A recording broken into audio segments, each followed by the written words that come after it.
ಈ ಪರಿಸರದಲ್ಲಿ ನಾನು ಓರ್ವನೇ ಇರುವುದೇ ಇಲ್ಲ ಇಲ್ಲ. ಯಾರಲ್ಲಿ ಯಾರಲ್ಲಿ ಯಾರೋ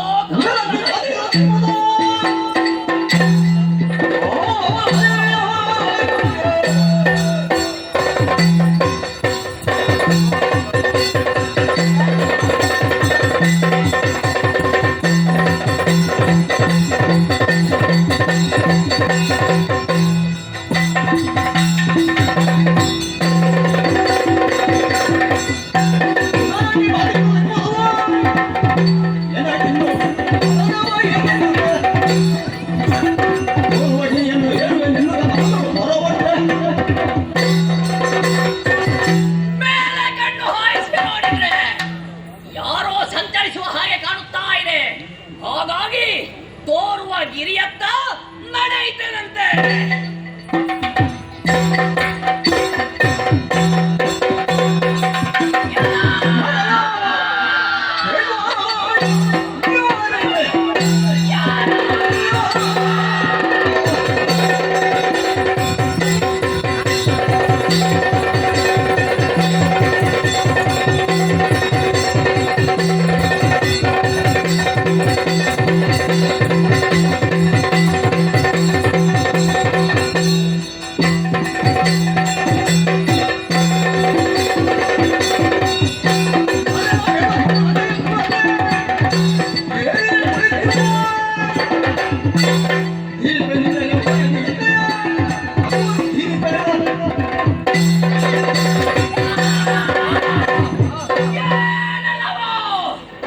ಗಿರಿಯನ್ನು ಏರಿ ಬಂದದ್ದೇ ತಡ.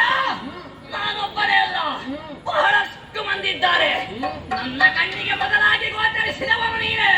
ಹಾಗಾಗಿ ಇಲ್ಲಿ ಆಗದಿಂದ ಚುರು ಚುರು ಚುರು ಚುರು ಆಗ್ತಾ ಉಂಟು. ಮೊದಲು ನಿನ್ನನ್ನು ನಾನು ತಿಂತೇನೆ. ಹಸಿವೆಗೆ ಪರಿಹಾರ ನಾನು ಕೊಡುತ್ತೇನೆ. ಏನು ಇದೋ ಬಾಯಿದರೆ ಹಸಿವೆಯನ್ನು ಪರಿಹರಿಸುತ್ತೇನೆ.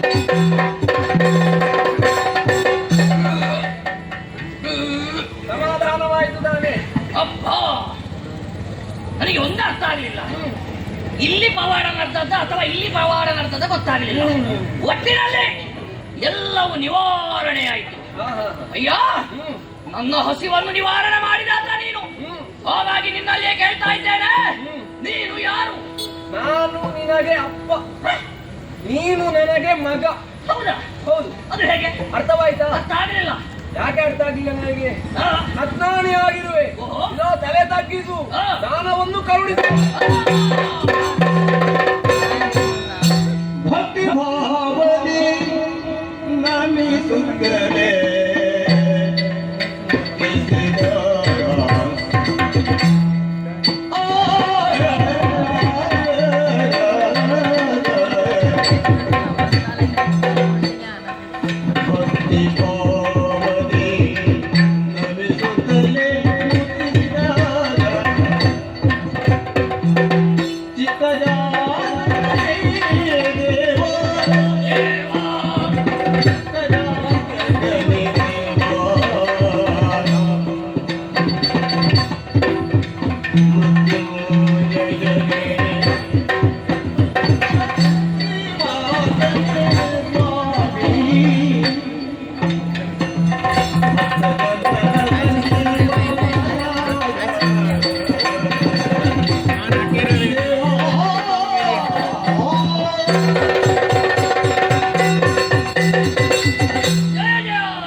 ಶಂಕರನೇ, ಮೃತ್ಯುಂಜಯನೇ, ಮೃತ್ಯುವಾಸನೇ, ನೀ ಯಾರೆಂಬ ಹಾಗೆ ನನಗೆ ಈಗ ತಿಳಿಯಿತು ಸ್ವಾಮಿ. ಅನ್ಯಥಾ ಭಾವಿಸಕೂಡದು. ಉದರ ಬಾಧೆಯನ್ನು ತಾಳಲಾರದೆ ಒಂದೊಮ್ಮೆಗೆ ತಿನ್ನುವುದಕ್ಕೆ ಮುಂದಾದೆ. ಈಗ ಗೊತ್ತಾಯಿತು ನೀನು ಎಂತಹ ಮಹಾತ್ಮನೆಂದು. ಅದಕ್ಕಾಗಿ ಅಡಿದವರೆಗೆ ವಂದಿಸಿಕೊಂಡಿದ್ದೇನೆ. ಎದ್ದೇಳು ಮಗನೇ. ಅಪ್ಪ, ಓ ಅಪ್ಪ ಮಗನೇ, ಈಗ ನಾನು ಇಲ್ಲಿಗೆ ಬಂದಂತಹ ಸಂದರ್ಭದಲ್ಲಿ ಕೆಲವು ಆಶ್ಚರ್ಯಕರವಾದಂತಹ ದೃಶ್ಯಗಳನ್ನು ಕಂಡೆನು. ಏನು ಆಶ್ಚರ್ಯ ಮಗನೇ? ನೀವು ಮಾತ್ರ ಇದ್ದದಲ್ಲ, ಬಹಳಷ್ಟು ಮಂದಿ ಇದ್ದಾರೆ. ಆದ್ರೆ ನಾನು ಯಾರು, ನೀವು ನನಗೆ ಏನಾಗಬೇಕು ಎಂಬ ಹಾಗೆ ಆಗಲೇ ಹೇಳಿದ್ರಿ. ಹಾಗೆಂದು ಇವರೆಲ್ಲರ ವಿಳಾಸವನ್ನು ನಾ ತಿಳಿದುಕೊಳ್ಳಬೇಡುವ ಅಪ್ಪ? ಮಗನೇ, ಅದ್ಯಾರಪ್ಪ ಬದಿಯಲ್ಲಿ? ಮಗನೇ, ನೀನು ನಿಂತಿರುವಂತಹ ಪ್ರದೇಶ ಇದುವೇ ಕೈಲಾಸ. ಕೈಲಾಸ ರಜತಾದ್ರಿ ಎನ್ನುವಂತಹ ಹೆಸರು ಈ ಪ್ರದೇಶಕ್ಕಿದೆ. ಸರಿ. ಬೆಳ್ಳಿ ಬೆಟ್ಟೆ ಎನ್ನುವಂತಹ ನೆಗಲ್ತೆಯನ್ನು ಈ ಪ್ರದೇಶ ಹೊಂದಿದೆ. ನಿನ್ನ ಸೃಷ್ಟಿಗೆ ಮೂಲ ಕಾರಣೀಕರ್ತನೇ ನಾನು. ಹೌದಾ? ಕೈಲಾಸಾಧೀಶ, ಭಯದ ಅಧಿಕಾರಿ ಪರಮೇಶ್ವರ ಎಂದರೆ ನಾನೇ ಮಗನೇ. ಸರಿಯಪ್ಪ. ಹೀಗೆ ನನ್ನ ಹೆಂಡತಿ ನಿನ್ನ ಅವ್ವೆ ಪಾರ್ವತೀ ದೇವಿ. ಪಾರ್ವತಮ್ಮ, ಅಮ್ಮನಿಗೆ ಕೈ ಪಾರ್ವತಮ್ಮ ಮಗನೇ, ವಂದಿಸಿಕೊಂಡಿದ್ದೇನೆ. ಶುಭವಾಗಲಿ ಕಣ್ಣ. ಇವರೆಲ್ಲರೂ ನಮ್ಮವರೇ. ಅಪ್ಪ, ಮಗನೇ, ಈಗ ನನಗೆ ಅಮ್ಮ, ನಿಮಗೆ ಹೆಂಡತಿ.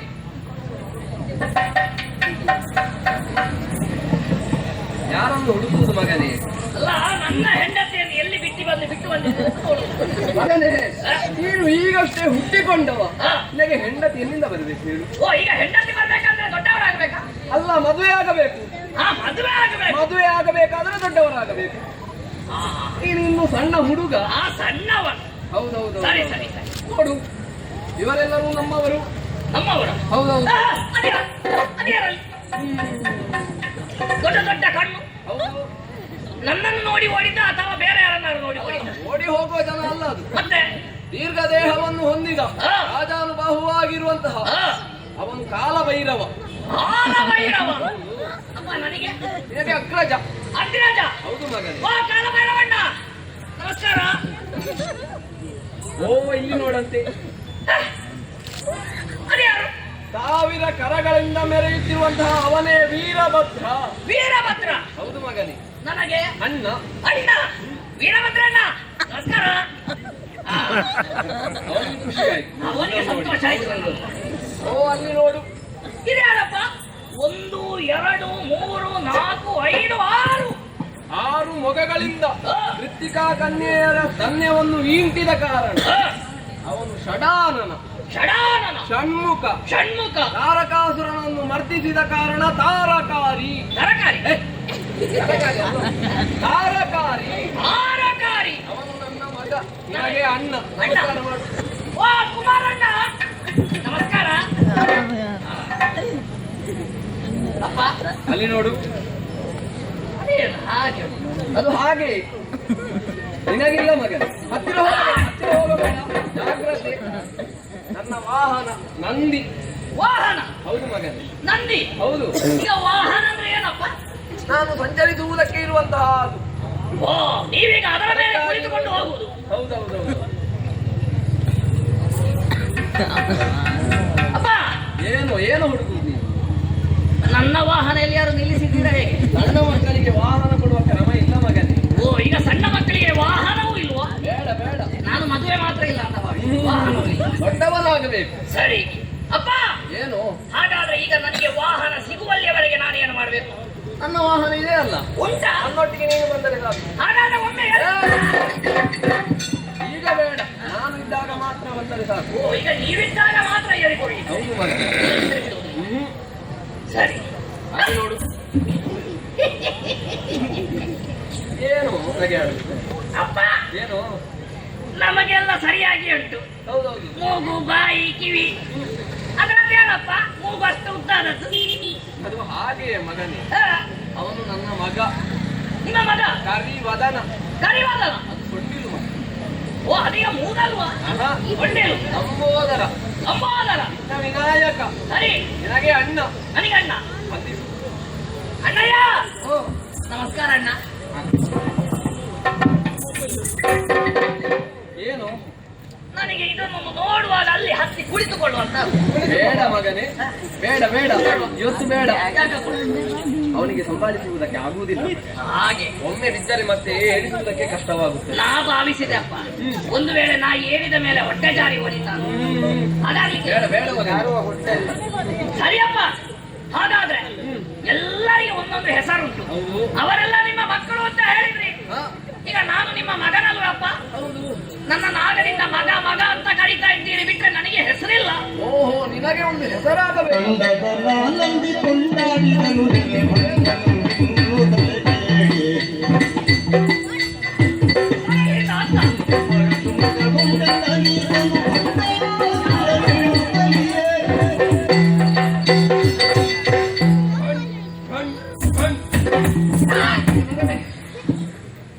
ಅಪ್ಪ ನೋಡಿದ ಕ್ಷಣವೇ ನಂದಿಯು ಭಂಡ್ ಭಂಡ್ ಎನ್ನುವಂತಹ ಉದ್ಗಾರವನ್ನು ಮಾಡಿದ್ದಾನೆ. ಅದೇನು ನನಗೆ ಹೆಸರು ಬೇಕು ಅಂತ ಹೇಳುವಾಗಲೇ ಬಂಡು ಬಂದಂತ ಹೇಳಿದ್ದದ್ದು. ಅವನು ಹೇಳಿದಂತಹ ಹೆಸರು ಬಿಟ್ಟರೆ ಹೇಗೆ? ಭಂಡ್ ಆ ಹೆಸರು ಬಿಟ್ಟರೆ ಹೇಗೆ? ಅದು ಎಂತಲ್ಲ, ಅದು 2 ಅಕ್ಷರ ಬಂಡು. ನೀವು ಉದ್ದಾಗಬೇಕಾ ಈಗ? ಅಲ್ಲ, ಒಂದು ಗೌರವ ಬೇಕಂದ್ರೆ ಒಂದು ಸ್ವಲ್ಪ ಉತ್ತ ಇದ್ರೆ ಒಳ್ಳೇದು. ಸರಿ ಸರಿ ಸರಿ, ಆಸುರಿ ಪ್ರವೃತ್ತಿಯನ್ನು ಹೊಂದಿದವನು ನೀನು. ಆದ್ದರಿಂದ ಭಂಡಾಸುರ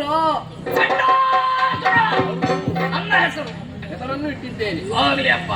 ಎಲ್ಲರೂ ಅವರವರ ಕಾರ್ಯದಲ್ಲಿ ತೊಡಗಿಕೊಳ್ಳಿದ್ದಾರೆ. ನೀನು ಇಲ್ಲಿಯೇ ಇರು ಮಗನೇ. ಅಪ್ಪ, ಏನು? ಈಗ ಅವರೆಲ್ಲ ಹೋದದ್ದೆ ಉದ್ಯೋಗಕ್ಕೆ? ಉದ್ಯೋಗ? ಅಪ್ಪ, ನನಗೀಗ ಹೆಸರು ಸಿಕ್ಕಿತು, ಅದು ಮಾಡುವುದಕ್ಕೆ ಉದ್ಯೋಗ ಬೇಡವಪ್ಪ. ಹೇಗೆ ಈಗ ಉದ್ಯೋಗ ಬೇಕು? ಮತ್ತೆ ನಾನು ಉದ್ಯೋಗ ಹೀನಾದ್ರೆ ಪಾರ್ವತಿ ಪ್ರಾಣೇಶ್ವರ ಏನಾದರೂ ವ್ಯವಸ್ಥೆ ಮಾಡು. ಆದಿ ಮಗನೇ ಗಣಪ, ಈ ಹೊತ್ತಿಗೆ ನಿನಗೆ ಸಂತೋಷವಾಯಿತು ತಾನೆ? ತುಂಬಾ ಸಂತೋಷ. ನಿನ್ನ ಆಸೆಯನ್ನು ಈಡೇರಿಸಿದವಳು ನಾನು. ಸದಾಕಾಲ ಆಟದಲ್ಲಿ ಜೊತೆಯಲ್ಲಿರಬೇಕೆಂಬ ಕಾರಣಕ್ಕಾಗಿ ಬಂಡಾಸುರ ಸೃಷ್ಟಿ ಮಾಡಿದ್ದೇನೆ. ಬಂಡಾಸುರ, ಅಮ್ಮ ಈ ಹೊತ್ತಿಗೆ ನೀನು ಇನ್ನು ಸಣ್ಣವನಿದ್ದೇ ಕಂಡ. ಇಷ್ಟು ಬೇಗ ಉದ್ಯೋಗ ಮಾಡೋದು ಸರಿಯಲ್ಲ. ಮತ್ತೆ ಸದಾ ಕಾಲ ನನ್ನ ಮಗನಂತಹ ಗಣಪನ ಜೊತೆಯಲ್ಲಿ ಆಟದಲ್ಲಿ ಪಾಠದಲ್ಲಿ ಊಟದಲ್ಲಿ ಜೊತೆಯಾಗಿ ಇರಬೇಕು. ಓ, ಹಾಗಾಗಿ ನಿನ್ನ ಸೃಷ್ಟಿಯಾಯಿತು ಕಂದ. ಈಗ ನನ್ನನ್ನು ಸೃಷ್ಟಿ ಮಾಡಿದ್ದ ಆಟಕ್ಕೆ ಅಂತಲೇ ಆ ನಾ ಬೇರೆ ಯಾವ್ದಕ್ಕೂ ಹೋಗ್ಲಿಕ್ಕೆ ಇಲ್ವೋ? ಅಷ್ಟು ಈಗ ಸಣ್ಣವನಿದ್ದಾನೆ. ಈ ವಯಸ್ಸಾದ ಬಳಿಕ ಉದ್ಯೋಗವನ್ನು ಸೇರಬಹುದು. ಸರಿ. ಈಗ ಸಣ್ಣವನಿದ್ದೀಯ.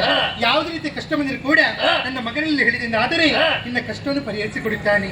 ಮಗನೇ, ನಿನ್ನ ಜೊತೆಯಲ್ಲಿರಬೇಕು. ಆಡಿದ್ದಾನೆ. ನಿನಗೆಲ್ಲ ಸಿದ್ಧತೆಯನ್ನು ಒಳಗೆ ನಾನು ಮಾಡುತ್ತೇನೆ. ಆದಷ್ಟು ಬೇಗ ಬರಬೇಕು.